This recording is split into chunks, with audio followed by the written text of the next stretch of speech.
Fa Dreams Media timakunyadirani kwambiri chifukwa munapanga chisankho chotsatira ife kuti tizikupatsirani zonse zomwe zikuchitika m'dziko muno.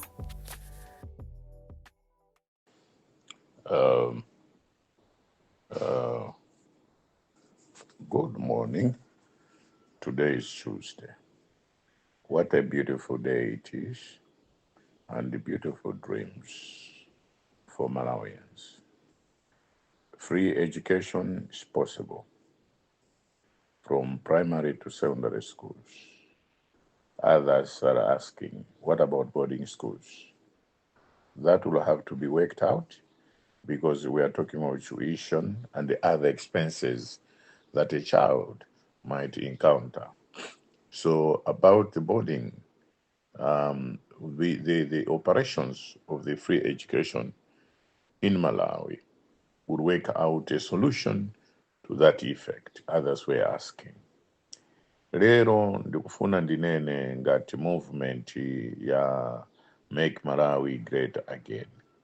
It's unfortunate that I have just gone through other sort of charts here. They are also writing Make Malawi Great Again, which is unfortunate. Ine so far ndalandira oro amafuna nditumizire ndalama not less than 20 something million. Koma ndauza anthuwa kuti group ya Make Malawi Great Again we have not yet established, and the bank accounts are not yet there. So many things are not, the structure itself is not in place.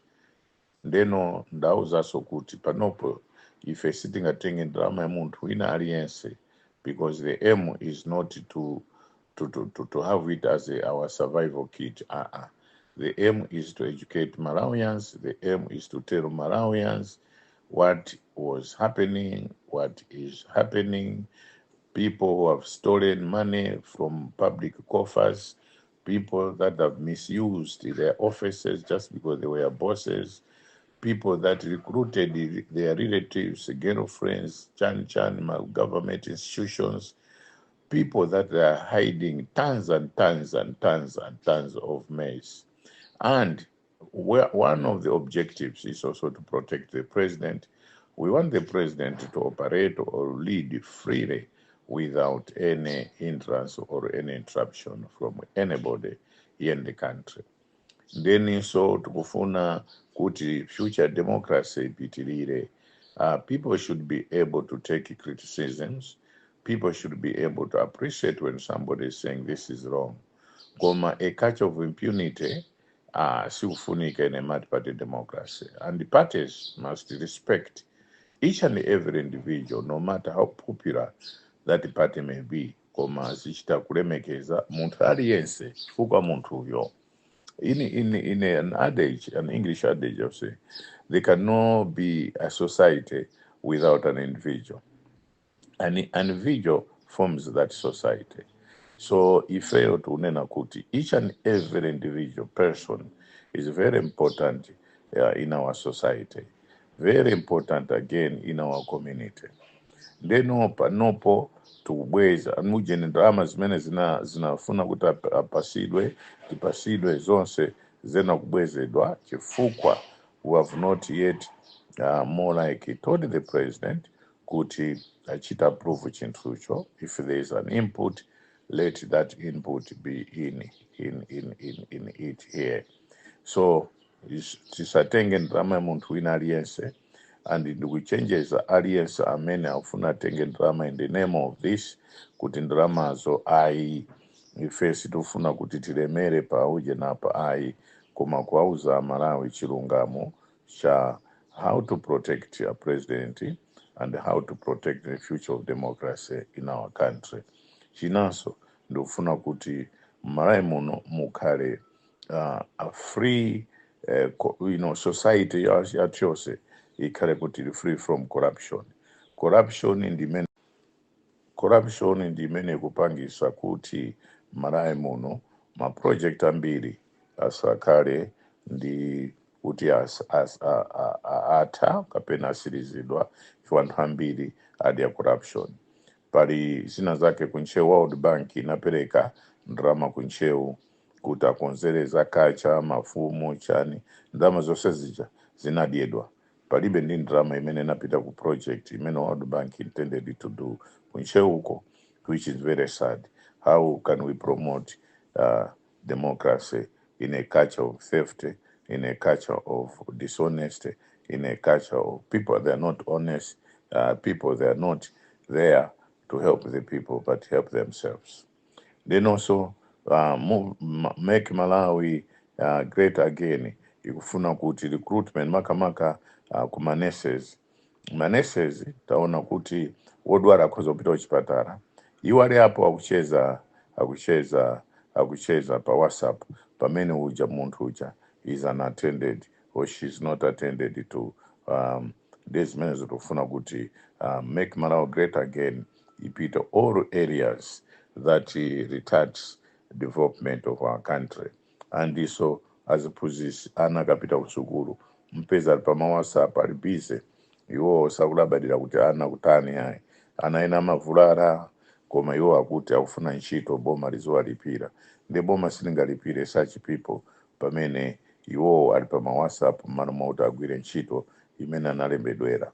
Zinanso zauti mukamayendesa magalimoto mpeza pa road block apolisi onse ali busy pa WhatsApp mmalo mauti athandize anthu oyenda pa msewu pali road block, you are busy mukhoza kuimapa, you are busy kaya pa WhatsApp amanyamuka mmene akufunira kubwera kuzayamba either kusegura or whatever that they were looking for.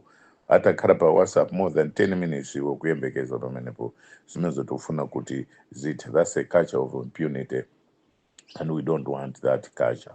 Tufuna so uchite kuti ma-ministries ena ndisanapite kaya kuminso ku Eskom last week Peter ali pampando amabosses akumeneko anayamba kulemba ma-engineers kuchita backdate ma-engineers kulembedwa last week, koma ma-engineers wakuchita backdate utanalembedwa ngati mjuni amarandiridwa Monday yatai, koma akukhala ngati ma-promotions pompo anthu angolembedwa kumene ma-promotions pompo backdating that zonse zija tofuna kuti bungwe ngati meneno or anti-corruption bureau akafufuze kumeneko and information tuchita so share nda police, fiscal police ndi police kuti azimva tizikhala nawo limodzi. Any information that we have we should be able to give it to them as well, and the proof of that particular information and whatever that is there. Then also tinamvaso kuti kunifa anthu akupita secretly kukachosa mafairo koma anthu anauza kuti musagwire ntchito akukachosa mafairo zonse zija akuti abise information imene kumene sauza kuti tinatenga kale zonse zija tili nazo, angovutika chifukwa sangafute zimene tinachita transfer zimene tili nazo makompyuta mwathu mafoni mwathu, angovutisa kayaocha mafairo onse.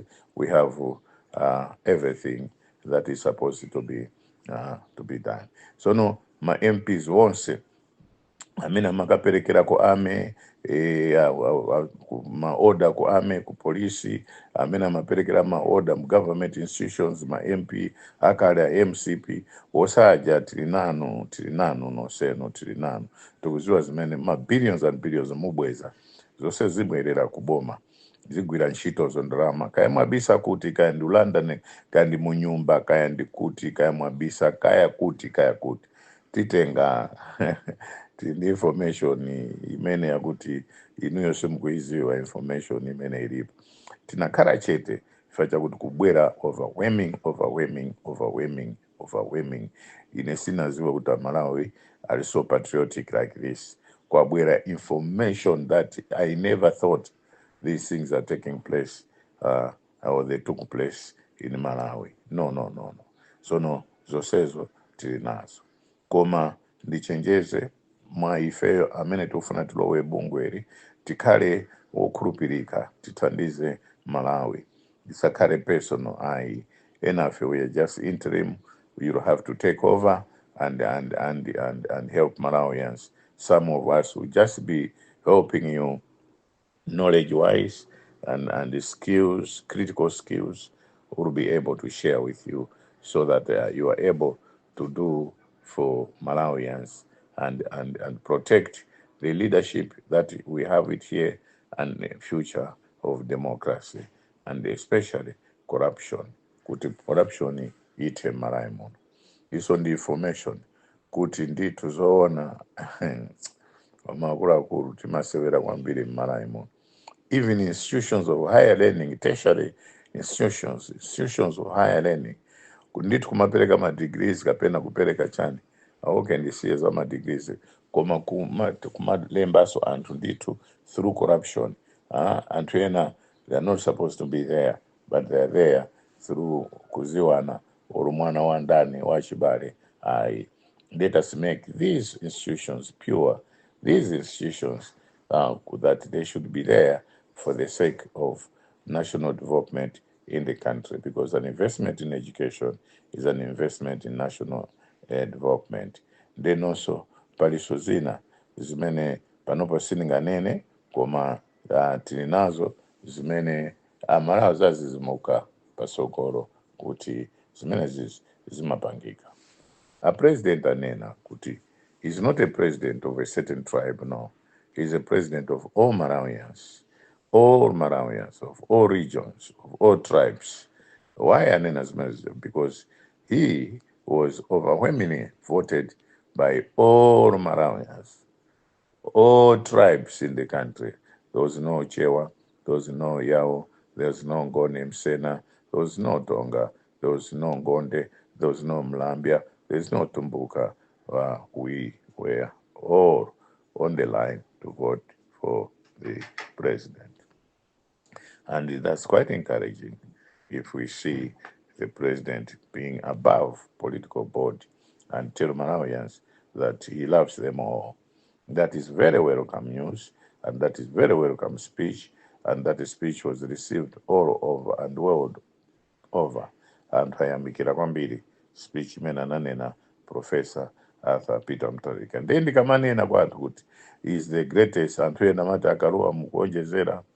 No, you are looking at the activities of a person, the activities and good deeds as mena mapanga munthu kumanena kuti this is great. Mukati this is great, sikunende kuti mukupembeza koma munena chilungamo kuti this is great. So that is what happening.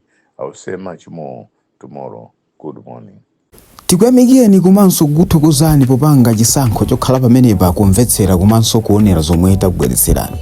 Chomwe tingakupempheni choti ngati mulalendo pamudzi pano tapangani subscribe, chifukwa mukatero inu ndife tidzendera limodzi kuyambira lero mpaka na masiku omwe akubwera kusogoloko.